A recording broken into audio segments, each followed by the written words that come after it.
How's it going, guys? My name is Chris. I'm from the Red Diamond's Tactical Airsoft team. Today we're going to be talking about airsoft sniper rifle, spring rifles, and more specifically, their springs. We've had a user who's been having trouble priming his sniper rifle because when he pulls on the bolt, it gets stopped, and it will not.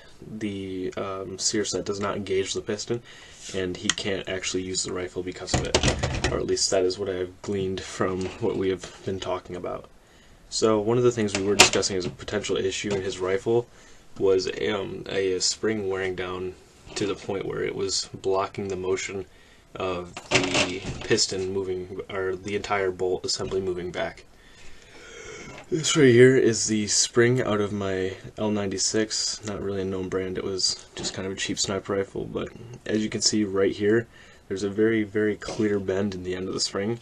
What that's going to do is when the spring goes in and interacts with the spring guide, I'm going to do it on the side. Most of the time, like, you'd have it with the ear, and it would compress, and when it compresses, that gets even worse. But you can see that as the spring guide would interact with it, there's a very tangible point where it does not want to move any further, and when this is compressed, because it's going to get even more aggressive, it's going to catch on the little rings of the spring and prevent the bolt from being racked back. So that's that.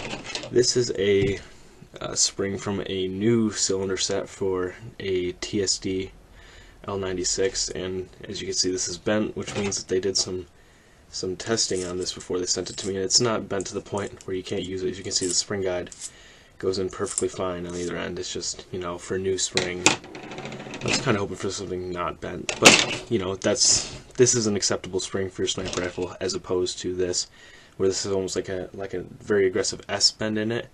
Not sure if you can see it better down here, an S bend, and then this one's just, it's very gradually bent. But this works, this will not. This is another example of a badly bent spring, or getting to that point. This is out of the Echo 1 M28.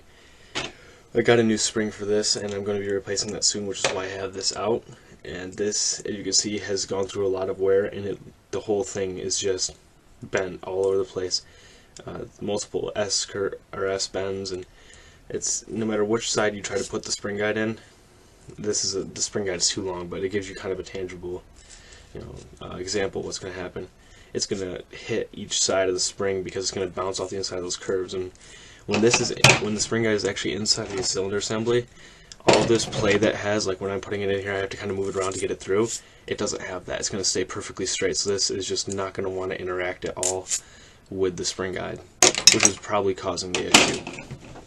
Just for comparison, because even the new spring is a little bent, this is obviously what a new spring should look like. This is just a standard AEG spring, and it's just easier to find these straight just because the wear patterns are different between the two types of rifles. So yes, good spring, okay spring, bad springs. If your spring looks like this, there's a good chance that's what's causing your bolt not to be primed back.